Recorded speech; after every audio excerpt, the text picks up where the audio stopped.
Hello, Virgo, Sun, Moon, Rising, and Venus signs. Kamusta kayo? Sana po ay nasa mabuti kayong kalagayan. Welcome back po sa Star Tarot. Kung bago kayo dito, welcome din kayo. Thank you sa inyong support. I truly appreciate it. God bless you all, Virgo.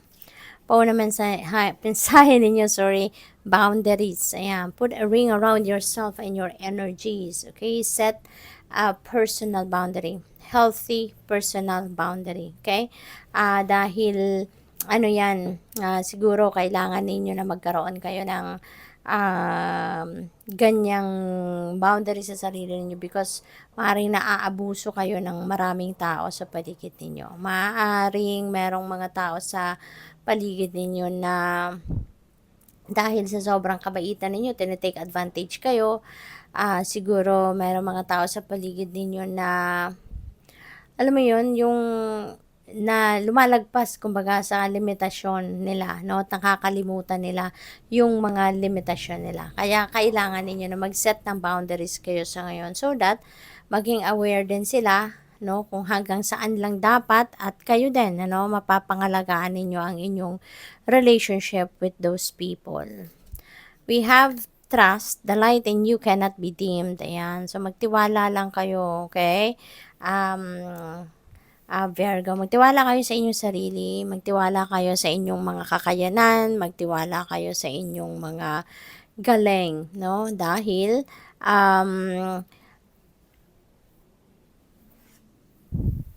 alam naman nating lahat, 'di ba? Na lahat tayo, we are all equipped, no? We are all equipped with talents, skills, and gifts. Lahat tayo merong kakayanan, lahat tayo merong capabilities, no? Para makamit natin kung ano man ang tagumpay na minimithi natin para marating din natin yung mga tawag dito, marating natin yung mga dreams natin, yung mga goals natin, ano. So, magtiwala lang tayo, okay? Na kaya nating mapagtagumpayan ang ano man ang iniisip nating gawin. We have dark side, don't hide yourself away. Okay? Don't hide yourself away. Huwag kayong, baka ang iba sa inyo playing small, no? Baka ang iba sa inyo rito na kulang sa self-confidence, no? Maaring ganon, kaya kayo hindi nagkakaroon ng lakas ng loob, no? Para gawin ang mga bagay na iniisip ninyo, gawin ang mga bagay na makakapagdala ng inyong mga pangarap sa inyong realidad, no? Yung ganon. Kaya siguro ang iba sa inyo nawawala ng nawawala ng lakas ng loob dito or kulang kayo ng self-confidence. Kaya kayo nagtatago, kaya kayo nagmumukmok, yung mga ganon. We have the sun, rise to the occasion, Virgo, okay? Rise to the occasion. Meron mga sitwasyon dito sa ngayon na magbibigay or magpupush sa inyo para pag-igihan pa ninyo yung mga ginagawa ninyo para mapagtagumpayan ninyo ang inyong mga tribulations, ang mga difficult situations, mga problema, yung ganon. So, magkakaroon kayo ngayon ng liwanag, no? You will be enlightened at iilawan ng universe ang daan patungo doon sa inyong pagtatagumpay, okay? Tingnan natin kung ano pa ang ganap dito for Virgo. Wow, Virgo, meron tayong great fortune, swerte. No, mababalot kayo ngayon ng swerte. Mababalot kayo ng swerte hindi lang sa pera, kundi sa iba't iba parte ng buhay ninyo because this is great fortune, ano? So, yung swerte na to, not limited to money, not limited to finances, but this could also be swerte sa inyong relationship, sa inyong pamilya, sa inyong mga kaibigan, yung mga ganon, ano? Despair. Ayan. So, sayang naman, Virgo, ng energy ng great fortune if hindi ito makakarating sa inyo because of the feeling ninyo na wala na kayong pag-asa. No? Kasi siguro ang iba sa inyo dito, nasa low vibe kayo, energy ngayon, at losing hope. No? May despair na nararamdaman ng iba sa inyo. Maaring meron ditong sitwasyon sa trabaho, no? Baka merong not hiring dito siguro. Ang iba patuloy na hindi nakakakuha ng trabaho. Maaaring nag-a-apply pero hindi pa rin makakuha ng trabaho, hindi pa rin matanggap sa trabaho, maaaring gano'n, ano? Kaya nawawalan na ng pag-asa.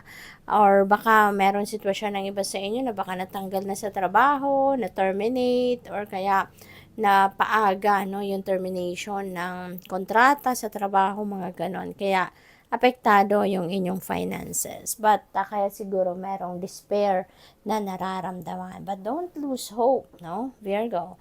Magtiwala lang kayo. No? Magtiwala kayo na hangga't meron kayong mga galing, may kakayanan, may talento, may mga gifts kayo, makakakuha kayo ng trabaho, makakakuha kayo ng mapagkakakitaan, magagamit ninyo yan sa pagnenegosyo, magagamit ninyo yan sa pag-i-empleyo, yung mga ganun. So, huwag kayong mawala ng pag-asa. Okay?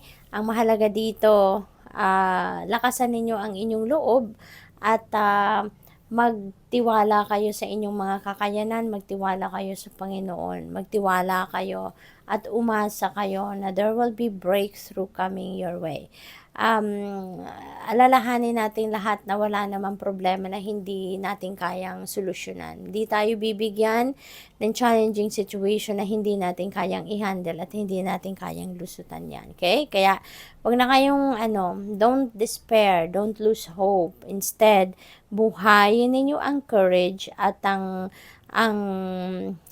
lakas ng loob ninyo at magtiwala kayo sa Panginoon. Magdasal, humingi kayo ng guidance at enlightenment, and for sure you will be guided. No, you will be guided towards kung saan kayo dapat pumunta, makakuha kayo ng bagong trabaho, makakakuha kayo ng pagkakakitaan, yung ganon. So, transmute that negative energy into something positive, no? Mas positibong energy ang ibalot ninyo sa sarili ninyo, no?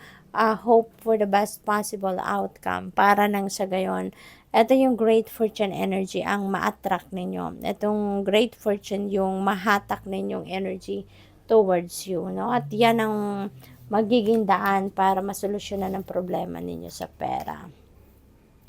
We have message. Meron kayong mga mensaheng paparating. No? This could be a letter, maaaring email, pwede rin, na other forms of correspondence, baka may tawag, text, mga ganon. So, there is a message coming your way at maaaring related yan dito sa swerte or related dito sa trabaho, no? Or opportunity, change. Magbabago ng trabaho siguro ang iba sa inyo, or siguro magbabago ng employer, magbabago ng opisina, magbabago ng tirahan. This could be a change in a place of residence. Baka merong bagong acquisition ngayon si Virgo, natitirahan, baka ganon, ano. This may involve travel as well, Virgo. Maaaring kayo ay magbabiyahe sa kung saan, ano. Baka kayo ay magbabiyahe sa baka kayo ay magbabiyahe from ibang bansa, pauwi, maaaring ganon, or from here to ibang bansa. So, possible din yan. We have 36 distant horizons. So, most likely, ang travel na to, maaaring malayo. That could be international travel talaga. Maybe ang iba sa inyo traveling over water or by air. Virgo, no? So, mag-iingat at enjoy po kayo sa inyong biyahe. Good luck. Thank you for watching. Love and light. Namaste.